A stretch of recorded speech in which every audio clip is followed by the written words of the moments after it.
Olá, pessoal. Nós vamos resolver, então, esse problema de mistura usando uma equação, né, de primeira ordem, uma equação diferencial ordinária de primeira ordem, usando um problema de valor inicial, né, a EDO associada a uma condição inicial. Então, o problema é o seguinte: a prefeitura de determinada localidade decidiu mudar a taxa de fluoretação de água que os habitantes usam. No reservatório local, que possui 300 mil metros cúbicos de água, há 200 quilos de flúor. O consumo médio de água na cidade é de 3 mil metros cúbicos por dia, e a água utilizada é reposta com fluoretação de 100 gramas, ou seja, 0,1 kg de flúor por metro cúbico. Bom, para nossa sorte, né, nesse problema, a gente tem o seguinte: o volume do reservatório é de 300 mil metros cúbicos. A população consome 3 mil por dia, né? E essa quantidade é reposta, certo? Ou seja, esse volume de 300 mil metros cúbicos não muda, né? É sempre constante. Então, isso vai facilitar um pouquinho a resolução aí do probleminha, beleza? Então, vamos lá. Como que a gente resolve um problema de mistura assim, né? A gente vai primeiro procurar escrever uma equação diferencial, ó, que tá pedindo aqui no item A. Escrever um problema de valor inicial, ou seja, a EDO mais a condição inicial, que representa a situação. O que nós vamos escrever? Nós vamos procurar escrever uma equação diferencial assim: a taxa de variação da quantidade de flúor no reservatório em relação ao tempo vai ser a taxa de entrada de flúor menos a taxa de saída, né? Equaçãozinha bem óbvia. Qual é o nosso trabalho a princípio? Então, é escrever a expressão dessa taxa de entrada e da taxa de saída, certo? Observem que a taxa de entrada é mais simples, né? De eu escrever a expressão, porque vai dar uma constante. Como assim? Qual que é a taxa de entrada de flúor no reservatório? Está entrando 0,1 kg por metro cúbico de água, certo? Isso vezes 3 mil metros cúbicos por dia, não é isso? Ó, tá entrando 100 gramas de quilo de flúor, perdão, 100 gramas de flúor por metro cúbico, vezes 3 mil metros cúbicos por dia. Multiplicando isso, ó, observe que eu vou cancelar aqui o metro cúbico, né? Nós vamos obter o quê? 300 quilos por dia. Então, tá entrando no reservatório 300 quilos de flúor por dia. Agora, a gente precisa escrever o que está saindo, né, do reservatório. Qual que é a taxa de saída de flúor do reservatório?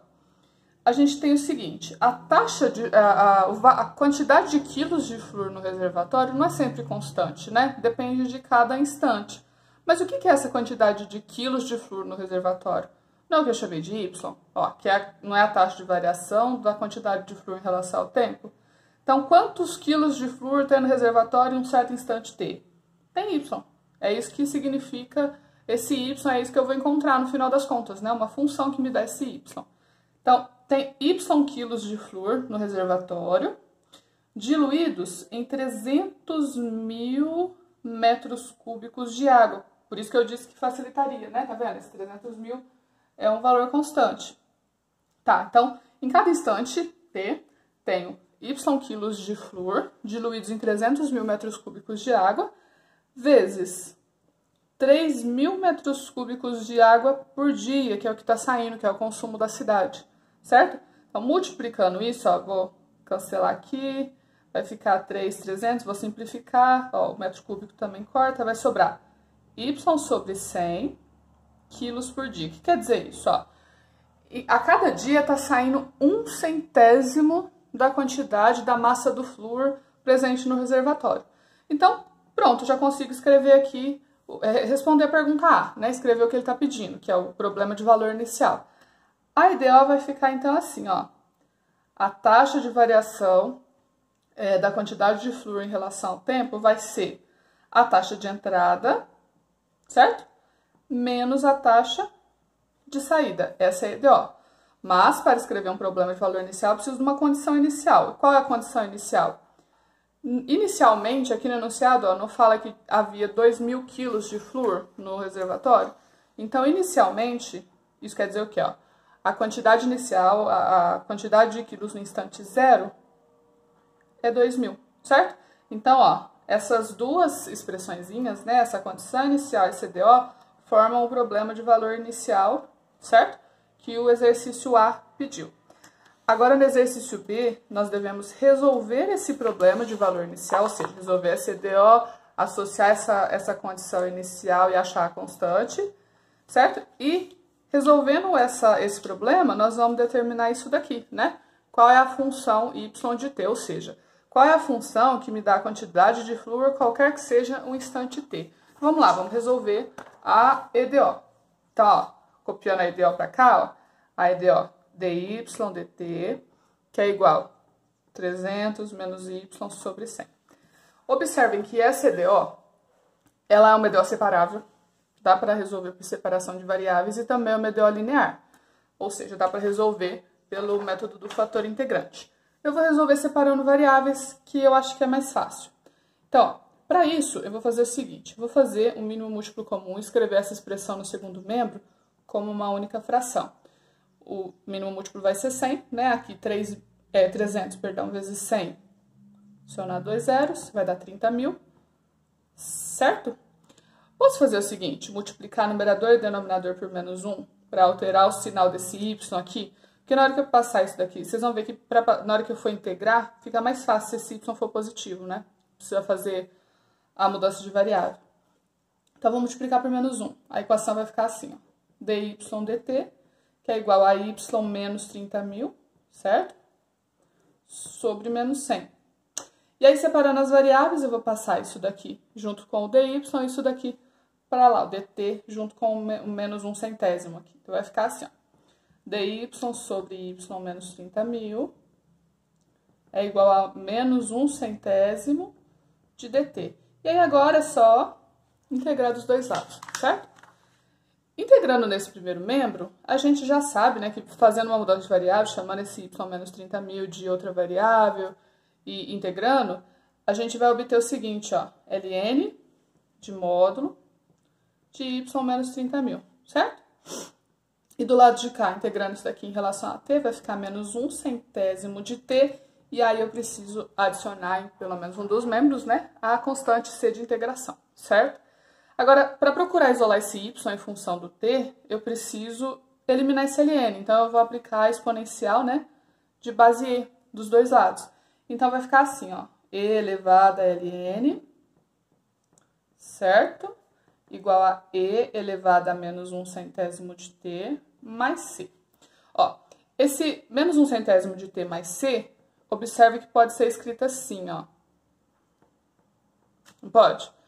Se eu tenho um produto de potência de mesma base, mantenho a base e somo os expoentes. E esse e elevado a constante é uma constante.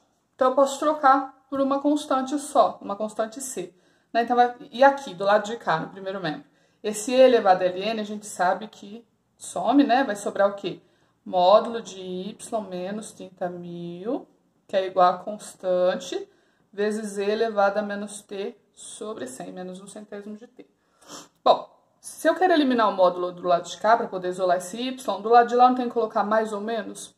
Só que vai ficar mais ou menos constante, que é constante também. Então, eu posso eliminar o módulo e escrever isso daqui assim, ó. Y menos 30.000 é igual a constante vezes e elevado a menos t sobre 100. E o 30.000 vai para lá somando, né? Então, perdão. Mais 30.000. Então, ó, essa é a solução geral da EDO, certo? Só que nós temos uma condição inicial, né? A quantidade no instante zero é 2.000. A gente tinha isso daqui, ó. Y de zero é igual a 2.000 quilos. Então, nós vamos aplicar ela agora para poder determinar o valor dessa constante C. Ou seja, eu vou colocar 0 no lugar do T, 2.000 no lugar do Y. Então, vai ficar 2.000 igual a C vezes E elevado a zero, né? Vai ficar 0 dividido por 100. Aqui, esqueci de um zero, perdão. Mais 30.000. Certo? Eu vou passar isso daqui, ó, E elevado a zero vai dar 1. E aí é só passar esse 30.000 para lá subtraindo. Ou seja, a constante vai dar menos 28.000. Certo? Pronto. Então, eu consegui determinar a função. Qual que é a função y de t? Qual que é a função que dá a quantidade de quilos de flúor no reservatório de água em qualquer instante t? Vai ser menos 28.000 e elevado a menos T sobre 100 mais 30 mil. Essa é a função, essa é a resposta do item B, certo? Agora no item C, vou voltar lá para a perguntinha, ele quer saber o seguinte: a concentração de flúor no reservatório tende ao valor limite quando aumentamos o tempo. Qual é esse valor? Bom, a ideia aqui vai ser o seguinte: quando eu fizer esse T crescer, ou seja, posso jogar isso no limite quando o T tende a infinito, para onde vai essa expressão? Então é só calcular o limite, né? Para a gente responder a letra C. Então, vamos lá.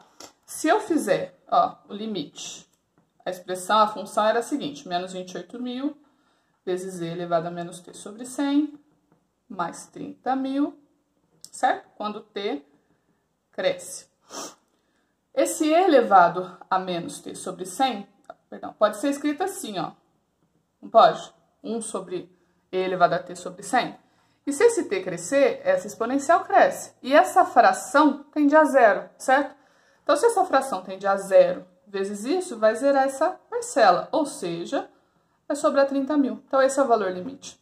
Isso quer dizer o quê? Que a concentração de flúor, né, a prefeitura deve estar querendo tornar a concentração de flúor próximo do 30.000. Esse é o valor limite por meio desse problema. Beleza? Se tiver dúvida, entre em contato. Até a próxima.